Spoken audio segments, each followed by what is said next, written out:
I had believed he saw me as a professional whilst I was actually for him clearly just a plaything.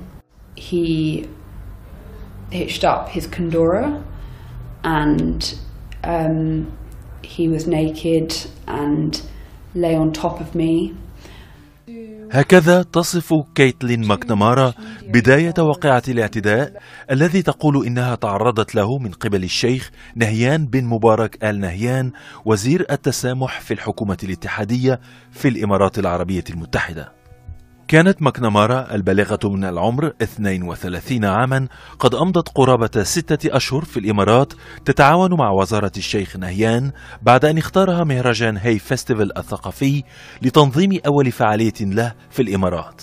مهرجان هاي فيستيفال الأدبي الذي بدأ متواضعا عام 88 في بلدة صغيرة في مقاطعة ويلز تطور خلال ال3 عقود الأخيرة ليصبح من أهم الملتقيات الثقافية في بريطانيا. It was quite a controversial decision to both for Hay Festival to do a festival in the UAE, a festival that celebrates freedom of expression in a country with quite a problematic history around issues of freedom of expression, and also for me personally to make the decision to go and work out there.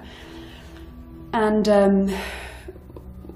we had decided that although there were lots of calls from authors for us not to do a festival in Abu Dhabi, that it was better to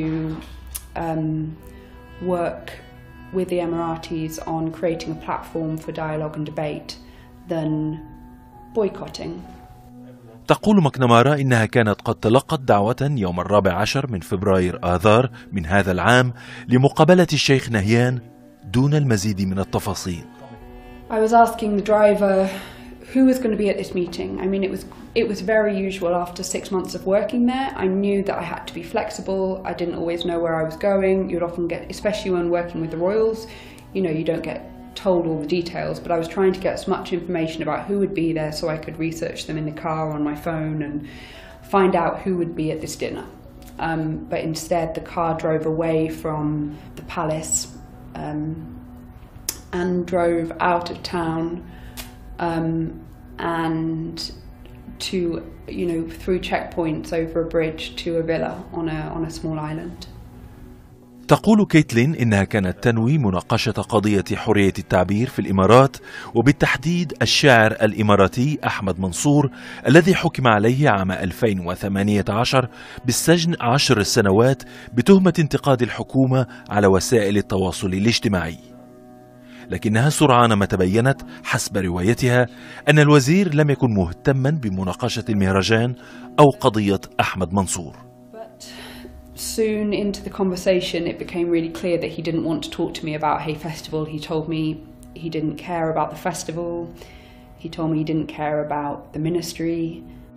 When I tried to bring the conversation back onto Ahmad Mansour, he said Ahmad Mansour is part of Muslim Brotherhood and is not getting out of jail. And that's when he started touching me, touching my arms, telling me to take my shoes off, which I said no to. And going through my head this whole time was, how can I get out of this situation without offending this man? I was on a villa on an island without my phone, away from a main road where I could get a taxi. I had to rely on him to get me home.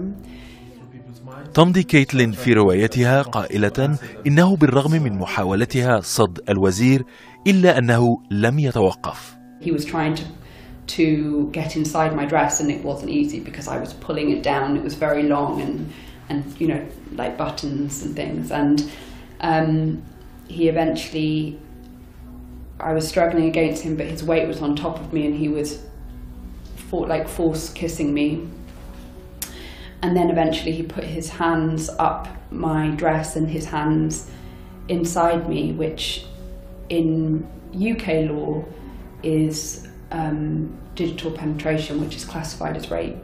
خلال 24 ساعة من الواقعة كانت كيتلين قد أدلت بشهادتها أمام القنصل البريطاني في دبي. وتقول إن الوزير ظل يلاحقها باتصالاته. The calls were extremely regular. I mean, I would be with the British consulate and the calls would be coming through. You know, everyone saw them, and also the text messages, which were they were very personal. نفى الشيخ نهيان هذه المزاعم من خلال مكتب المحاماة شيلينغز المتخصص في قضايا التشهير، والذي يقع مقره هنا في هذا المبنى في قلب الحي المالي في العاصمة البريطانية لندن. يقول نص البيان: موكلنا مندهش وحزين من هذه المزاعم التي تأتي بعد 8 أشهر من الادعاء المزعوم. الرواية منفية.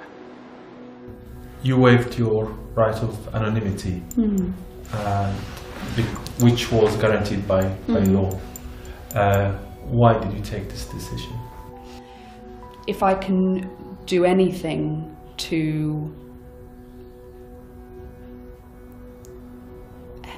help him realise the consequences of what he did and stop him and those around him from doing it to other people, then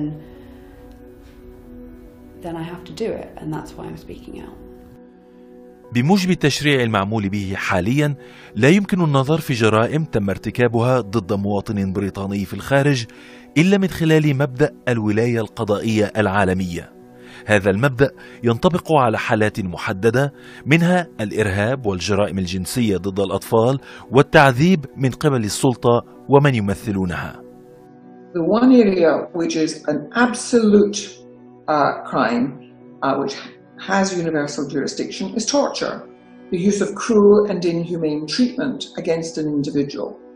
Now, we would argue that this actually amounts to cruel and inhumane treatment. We would have to show that it was committed by someone who was, if you like, a leading member of the state, or was doing it at the behest of the state, or was an agent of the state. And a minister of the seniority of Sheikh Nahyan is undoubtedly a representative of his state.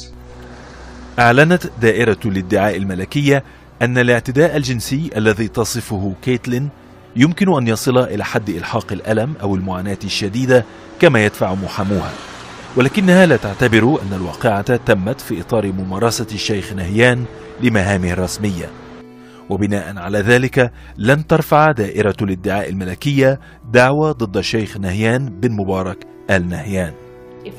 تقول كيتلين إنها متمسكة بالمطالبة بالإنصاف القانوني، وإنها سوف تطلب مراجعة القرار وفق الآلية القانونية المخصصة لذلك.